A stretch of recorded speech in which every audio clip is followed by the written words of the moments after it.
Hey, Cypher here. Outlaw King had a lot of promise.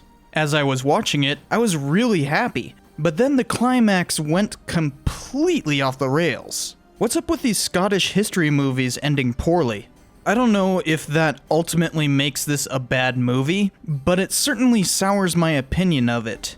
But the First Scottish War of Independence was a fascinatingly complex 30-year-long conflict, with several phases, which this film is mixing up for some reason. Scottish history is really difficult to understand through that thick accent. Right, have a wee shufty out the window down at the grun. Tell me if you can rest your goggles upon Auchintosh and Plain Station. No. So let's get that unjumbled.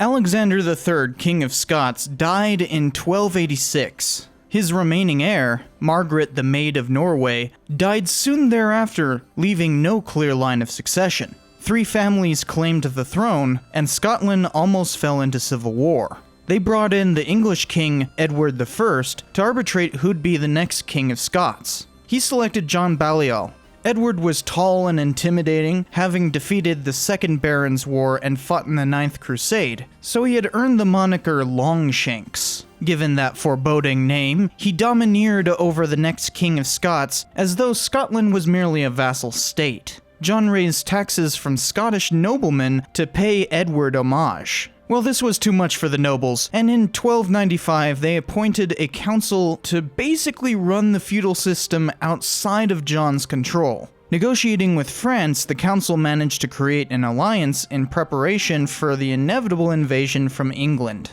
John officially renounced payment to Edward, and only a few weeks later, Edward began his invasion of Scotland. France couldn't come to help Scotland in time, since she was already fighting England in Gascony. So Edward defeated John at Dunbar in the last cavalry battle in Scotland for centuries to come. Edward made John abdicate, and some 1,500 Scottish noblemen signed pledges of loyalty to the English monarch, effectively making Scotland a de jure vassal. There were some noble names missing from that roster. A couple rebels fought English hegemony who were named Andrew de Moray and most famously William Wallace. They were not of significant nobility, but Wallace was of greater birth. After he killed an English sheriff, Wallace was clearly the leader of the rebellion. They gathered forces over the course of 1297, even bringing Robert the Bruce to their cause. The rebels had great success at Stirling Bridge, where the outnumbered Scotsmen cornered English forces and won the day. But it would basically be the only victory of Wallace's rebellion. He was knighted and named Guardian of Scotland for less than a year. Edward had concluded a peace treaty with France, so he turned to Scotland. At Falkirk, the final set-piece battle of the rebellion, Wallace was easily defeated in open battle. He went on the run, giving up guardianship of Scotland to the next claimant to the throne, which happened to be 2 people, Robert the Bruce and Red Comyn, who were immediately bickering over who would arise to the throne. Edward continued to attack rebellious lords, earning a new moniker, Hammer of the Scots. He kept expeditioning north to take more and more territory, while the Bruce became increasingly at odds with Comyn. Most had surrendered by 1302, including Bruce and Comyn. As more and more lords surrendered, many while under siege, Wallace was finally captured in 1305. He was quickly tried for treason against England and gruesomely executed. A year later, Robert and Comyn met at an abbey to negotiate a secret agreement. Something happened and Robert stabbed his adversary near the altar. After much consternation, Scotland went with Robert the Bruce as their new king only a month later. This obviously angered Edward, who declared Robert an outlaw, which meant anyone had the right to kill him on sight. Many nobles opposed the new king. They defeated him in battle, but failed to capture him. He had to run into hiding for a year, while his brothers were executed like Wallace. And his female family was imprisoned, with his sisters hung from cages for years on end. When he returned from hiding, he fought a guerrilla war, destroying castles and denying chivalric standards all over the place. When Edward raised a massive army to find Robert, they failed to capture the guerrillas, fighting only a few direct battles. In the process, the Hammer of the Scots died, who was replaced with his much weaker son, Edward II. The English couldn't pin down Robert, and instead settled for occupying the south of Scotland. Robert, in turn, fought basically a nasty civil war for years. As he solidified his power in the north, Edward II invaded in 1310 and chased the Outlaw King. They finally managed to pin him down for a set-piece battle in 1314 called Bannockburn. Robert had learned much from the failures of Wallace and his successes as a guerrilla, setting traps for English cavalry and stopping any flanking with muddy ditches. The main English force marched along the old Roman road and were decisively defeated. The English fled south, but the war remained a border conflict, with Berwick-upon-Tweed still occupied territory. Scotland was basically fully in the hands of Robert, and with the spectacular win at Bannockburn, more noblemen swore allegiance. In 1320, a declaration of independence was made in Arbroath Abbey. It was sent to the Pope and many other royals. The remarkable document was a perfect cudgel for uniting the fractious lords of Scotland, though they never really stopped fighting one another, nor the clans beneath them. Edward II was extremely insolvent. He was not a decisive ruler like his father, and he was influenced by his royal favorites, which led to several rebellions, eventually leading to a coup in 1327 led by his wife, Isabella of France. That overthrew him in favor of his son, Edward III. Only a year later, after Robert led an invasion of northern England, which took more land for Scotland, a peace treaty was concluded between England and Scotland, though issues with that treaty would lead to another decades-long war only a few years later.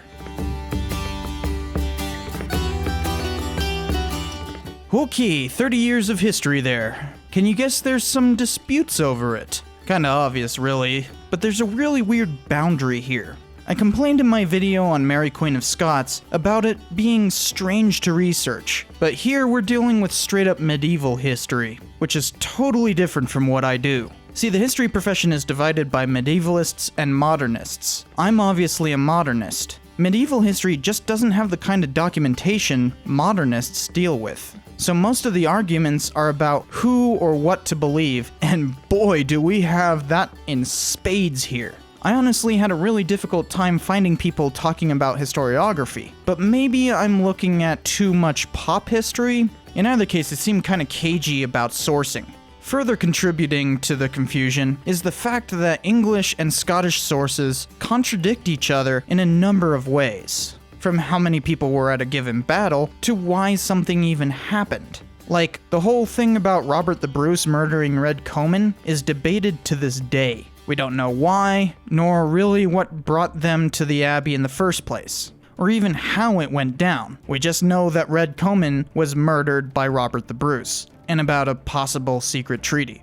An even bigger complication is that there is a great deal of nationalism swirling around these topics. Historians and authors have used this event to create nationalism within Scotland during the 19th century. Bannockburn is a national myth, which makes people angry if it is challenged. Well, I'm a historian. Deflating your pride is my job. Like, I've seen people seriously claim the Treaty of Arbroath was the start of Scottish nationalism. That's just unintelligible gibberish to historians. Mate, I can't put my weight in the roof instead, for I can't hold on to the building I'm meant to do it. Oh, you don't be holding for 5 minutes. That's the kind of hogwash where we get things like Braveheart. Freedom? More like mercy! Dude died a nasty death. Even Outlaw King makes fun of Braveheart. That they may take our lives, but they'll never take our freedom! I could talk about honor, but you are here.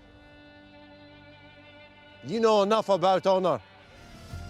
The fact is, the Scotland of national myth and the Scotland of Robert the Bruce were two very different things. He wasn't a man, he was an idea. A destructive and dangerous idea. In more honest scholarship, the main debate regarding the First War of Scottish Independence is whether colonialism applies. Like, was Edward I trying to make Scotland into a colony? I don't really accept that conclusion, since feudalism is not colonialism, but I can see the similarities. There's also people trying to understand the mythology surrounding all of this, which is all very interesting work, but the movie is clearly going off the standard nationalistic history we've been dealing with for a century and a half. Apparently, Orthodoxy is only slowly being revised in medieval studies, so the movie's just going with what's popularly known. This is surprisingly accurate for medieval history. It's practically an answer to the ridiculousness of Braveheart. You can watch this and not only get a pretty good gist of the whole situation, but also of medieval Scotland. Like, I've seen people making fun of this scene. By these swans, I vow to avenge this murderous insult to God! But that is actually pretty spot on. It shows the clear cultural difference of the times. It is a noble thing to put yourself in historical characters' shoes, but not at the cost of honesty. And so when people make fun of those things, they're actually making fun of reality. That's not the movie being ridiculous, that's reality itself being ridiculous, which I find kind of cool. So here are a few things they got correct about the times. I give you the werewolf!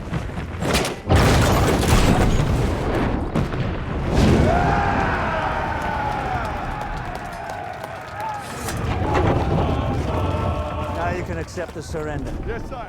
That's possibly the largest trebuchet ever made. It took 3 months to make, and Edward Longshanks truly did make Stirling Castle hold out until they could finally use the dang thing. Now, Bruce had already surrendered a year prior, but that's a minor detail that doesn't affect the narrative. This marriage scene is amazing. It shows us not only the difference from today, but also how and why nobles married back then, which was certainly not for love. Bruce and Elizabeth were married a few years earlier than depicted, but I don't think that matters. I love the way they depict these cities. Like, Berwick is clearly a port town, and it shows the cosmopolitan atmosphere that was once so common in these towns, which is actually something maritime historians have only recently started to bring to full understanding. They also make sure to emphasize what actually happened to Wallace's quartered body parts. Amazing stuff. Robert the Bruce to be declared an outlaw. Any man or woman who would give shelter to him or any of his ranks to be executed without trial. My son will raise the dragon banner. The codes of chivalry are ended. There will be no quarter.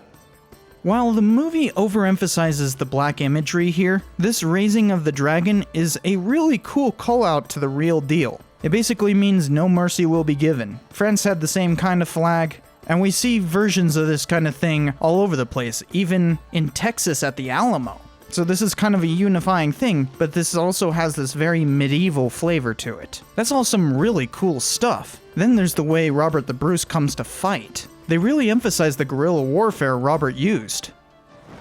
We travel in stealth. Strike without warning. Take the land back castle by castle. That is pretty dang accurate. It also shows the key difference that allowed Robert to succeed, as opposed to Wallace. Wallace was not a guerrilla fighter, and Robert was. So this was all amazing, but the one nagging problem is with the depiction of only one person, but a pretty egregious one. Edward II is just not shown correctly at all. He's portrayed as kind of a mad prince, overeager to show his ability to fight. That just goes against what we know of the man. He was vain and distanced himself from much of state affairs. His failure at Bannockburn was portrayed by English sources as a result of his weakness as a king. Of course, those sources were clearly trying to legitimize the coup that took his life, but Scottish sources also failed to call him particularly nasty. That rhetoric was reserved for his father. So all this stuff about Edward II being vicious is simply inaccurate. Where all of this comes to a head is the final battle. They claim that it is at Loudon Hill. It's Gauntlet. Belongs to Robert the Bruce. It's Loudon Hill. I'll fight you under it tomorrow. But it is clearly supposed to be more akin to Bannockburn. The movie shows Edward I dying on the way to Loudon when he actually died a couple months afterwards. The leader of the English forces at the Battle of Loudon Hill was not the king or his son, but Aymer de Valence, since the massive invasion of 1307 had to spread out to find Robert. The battle itself is simply not up to snuff. The Scotsmen fought an English column who were trying to march through the area. It was a surprise, because this is when Robert was specifically avoiding big set-piece battles like the movie is showing here. Clearly this is actually based on Bannockburn. The tactics are clearly the same, and Edward II was the leader at the actual Bannockburn. Then they show this single combat scene and the humiliation of Edward in front of the Scots, who don't bother to capture the English king? That makes no sense, even for Bannockburn. Also, time compression is fine for movies, but it must be done in a way that doesn't hurt the narrative. Here, it seems like this was only a few years of conflict, when the distance between Loudon and Bannockburn is 7 years. This really changes the way we see the side characters, specifically Robert's wife. Elizabeth is shown to be imprisoned in a cage, which it was actually Robert's sisters, one of which was the woman who crowned Robert in his second coronation. And the movie gets that right, but kind of at the cost of a good opportunity, because it really gets weird because she was actually John Comyn's wife, as in Red Comyn's cousin. So there's a lot of drama being skipped over to the point that we are given an incorrect impression that Scottish noblemen were purely divided by family loyalties, when there was so much more to this. Of course, if you want to be really pedantic, you could simply complain about the fire arrows, because in reality those things are absolutely useless. But they make for cool cinematography, so I don't really care. So there are some serious downsides to this depiction, but I don't think this is particularly bad. Most of it could have been fixed if they simply depicted Edward I instead of the second, and ended with his death a month after the battle, which would imply that there was still conflict to come. The film does well in picking its battles, but needs to stick with that choice. The fictionalizing of Elizabeth is alright, just as long as it is portrayed as amalgamation, which means making her the person to do the second coronation. Pretty easy fixes, really. So I guess the film is still pretty good, but man, that ending just sours my perception of it. Of course, if you want to be really pedantic... I think my cat wants to be pedantic.